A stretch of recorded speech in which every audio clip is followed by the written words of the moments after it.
जंगल की सुबह हमेशा शोर से शुरू नहीं होती। कुछ सुबहें ऐसी होती हैं जो खामोशी ओढ़े रहती हैं, जैसे खुद जंगल भी कुछ सोच रहा हो। पेड़ स्थिर खड़े थे, लेकिन उनकी छाल के नीचे समय बह रहा था। हवा हल्की थी, मगर उसके भीतर सवाल भारी थे। आज का दिन कोई साधारण दिन नहीं था, क्योंकि आज जंगल देखने वाला था कि कौन सिर्फ जीता है और कौन समझता है। नन्हा पक्षी। माँ ने कहा था कि सुबह की हवा सबसे सुरक्षित होती है, क्योंकि उसमें डर नहीं होता। लेकिन आज जब मैं अपनी आंखें खोल रहा हूँ, तो मुझे हवा में भी अनजाना सा बोझ महसूस हो रहा है। हर पत्ता जैसे मुझसे कुछ पूछ रहा है, और हर आवाज मुझे मेरी छोटी सी हैसियत याद दिला रही है। मैं उड़ सकता हूँ, ये मुझे पता है, पर क्या उड़ना ही काफी होता है? अगर उड़ते उड़ते मैं गिर गया, तो क्या कोई देखेगा कि मैं क्यों गिरा, या सब बस यही कहेंगे कि मैं कमजोर था? नन्हा पक्षी डाल पर बैठा था, मगर उसका मन कहीं और अटका हुआ था। माँ की आवाज अब सुनाई नहीं दे रही थी। जंगल वही था, पर आज वो अपना नहीं लग रहा था। अकेलापन तब नहीं डराता जब आप उसे जानते हो, लेकिन जब वो अचानक आ जाए तो वो सवाल बन जाता है।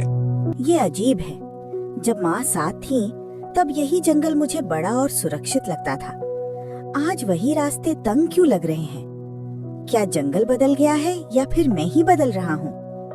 अगर मैं आज यहाँ अकेला हूँ, तो क्या इसका मतलब ये है कि मुझे आगे भी अकेले ही हर जवाब ढूंढना होगा? मुझे डर जंगल से नहीं लग रहा, मुझे डर इस बात से लग रहा है कि कहीं मैं खुद को समझ ना पाऊं। हवा तेज हुई, झाड़ियों में सरसराहट बढ़ी। जंगल ने बोलना शुरू किया, बिना शब्दों के। ये वही पल होता है जब दिल और दिमाग पहली बार आमने सामने आते हैं।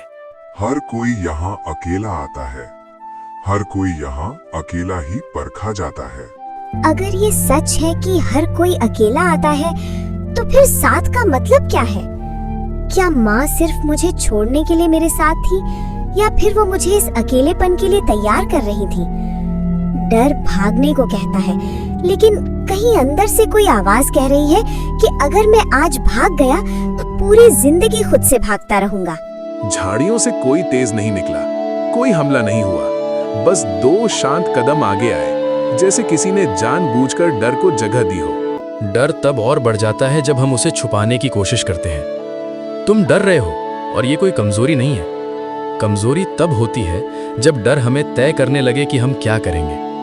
मैंने जंगल में बहुतों को देखा है जो ताकतवर थे मगर अंदर से खोखले, और कुछ ऐसे भी जो छोटे थे मगर सही सवाल पूछते थे। आप ऐसे क्यों बोल रहे हो जैसे आप मुझे पहले से जानते हो? मैं तो खुद को ठीक से नहीं जानता। अगर डर दिखाना गलत नहीं है, तो फिर सब इसे छुपाते क्यों हैं? क्या जंगल उन लोगों को ज्यादा तोड़ता है जो सवाल पूछते हैं? आसमान अचानक शांत हो गया, पक्षियों की आवाज रुक गई। जंगल ने सांस ली और फिर बोल पड़ा। ध्यान दो, आज इम्तिहान है, ताकत का नहीं, दांतों और पंजों का नहीं। आज इम्तिहान है इस बात का कि जब डर और दया आमने सामने हो, तो तुम किसे चुनते हो? अगर इम्तिहान यही है, तो शायद मैं पहली बार सही सवाल के सामने खड़ा हूँ। मुझे नहीं पता मैं पास होऊंगा या नहीं, लेकिन आज अगर मैंने सिर्फ डर चुना, तो मैं चाहे जिंदा रहूं पर पूरा नहीं रहूंगा। शायद यही वो पल है जहां उड़ने से ज्यादा जरूरी है रुकना और समझना। जंगल ने जब इम्तिहान का ऐलान किया तो शोर नहीं हुआ, कोई तालियां नहीं बजीं, कोई डरावनी दहाड़ नहीं आई। बस एक अजीब सी खामोशी फैल गई, जैसे हर जीव अपनी सांसों को गिनने लगा हो। ये वही खामोशी थी जिसमें फैसले जन्म लेते हैं। जब जंगल चुप हो जाता है, तब मुझे अपनी आवाज सबसे ज्यादा सुनाई देती है।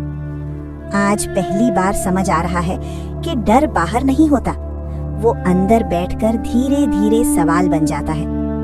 मैं सोच रहा हूँ कि अगर ये इम्तिहान है, तो शायद इसका जवाब मुझे किसी और से नहीं, खुद से पूछना होगा। क्या मैं सिर्फ इसलिए सही बनना चाहता हूँ क्योंकि सब देख रहे हैं, या इसलिए क्योंकि अगर मैंने गलत चुना तो मैं खुद की आंखों में गिर जाऊंगा? दयालु खरगोश ने कदम रोके। उसकी आंखों में घबराहट नहीं थी, बल्कि वो ठहराव था जो सिर्फ अनुभव से आता है। जंगल का इम्तिहान हमेशा अचानक आता है। ये पहले नहीं बताता कि सवाल क्या होगा, क्योंकि अगर सवाल पता हो तो जवाब भी बनावटी हो जाता है। याद रखना, आज जो भी करोगे वो सिर्फ जंगल नहीं देखेगा, तुम खुद भी याद रखोगे। ये बात मुझे सबसे ज्यादा डरा रही है। अगर जंगल भूल भी जाए तो मैं कैसे भूलूंगा? अगर आज मैंने खुद को छोटा समझ लिया तो क्या मैं कभी खुद को बड़ा मान पाऊंगा? आप शांति से बोल रहे हो, लेकिन मेरे भीतर सब कुछ हिल रहा है, जैसे कोई मुझे अंदर से धक्का दे रहा हो और पूछ रहा हो, अब क्या करोगे? तभी झाड़ियों के भीतर से एक ऐसी आवाज आई जो ना डरावनी थी ना गुस्से से भरी, बस थकी हुई थी। और थकान अक्सर सच बोलती है। अगर कोई यहाँ है तो सुन लो, मैं मदद मांग रहा हूँ। आज पहली बार मैंने किसी को डराने की ताकत खो दी है। ये आवाज अलग है। इसमें चालाकी नहीं है, इसमें धमकी नहीं है, लेकिन फिर भी मेरा शरीर पीछे हटना चाहता है, क्योंकि बचपन से जो सीखा है वो दिमाग चिल्ला रहा है, सांप पर भरोसा मत करना। तो क्या पुरानी सीख हमेशा से ही होती है, या हर सच को नए हालात में परखना पड़ता है? झाड़ियों के बीच से पत्थर के नीचे दबा सांप साफ दिखाई देने लगा। उसकी आंखों में जहर नहीं, बेबसपन था। मैं इसे देख रहा हूँ और मेरा डर और मेरी दया दोनों एक साथ जाग गई हैं। मुझे समझ नहीं आ रहा कि किसकी आवाज सुनूं। अगर ये मुझे काट ले तो सब कहेंगे बेवकूफ था, और अगर मैं चला गया तो शायद कोई नहीं कहेगा कुछ, लेकिन मैं खुद क्या कहूँगा? दयालु खरगोश ने नन्हे पक्षी को नहीं रोका, न आगे बढ़ाया। उसने बस एक सवाल छोड़ा। अगर आज यहाँ कोई और होता, कोई तुम्हारा अपना, और तुम ताकतवर होते, तो क्या तुम भी यही सोचते? नहीं, अगर कोई अपना होता तो मैं डर के बारे में सोचता ही नहीं, मैं बस दौड़ पड़ता। तो क्या इसका मतलब ये है कि मैं डर से नहीं, अपने मन से भाग रहा हूँ? क्या दया सिर्फ अपनों के लिए होती है, या फिर वही दया असली इम्तिहान है? नन्हा पक्षी चुप हो गया, पर उसके भीतर शब्दों की लड़ाई चल रही थी।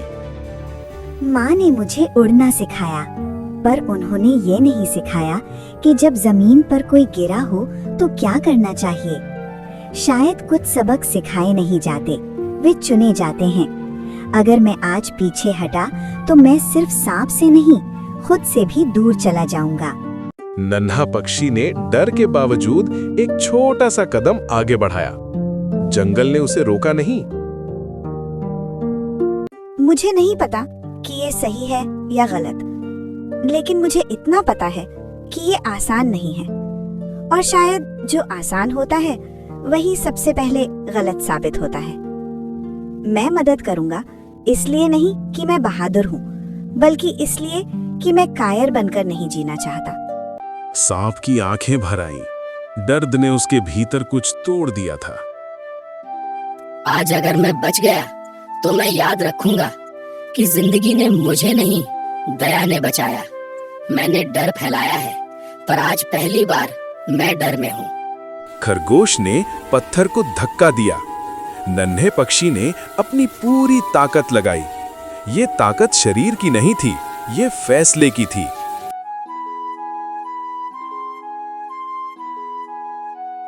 मैं अभी भी छोटा हूँ, मैं अभी भी सीख रहा हूँ, लेकिन अब मुझे ये पता है कि जब अगली बार डर आएगा तो मैं उससे भागूंगा नहीं। मैं उससे पूछूंगा, अब मुझे क्या बनना है?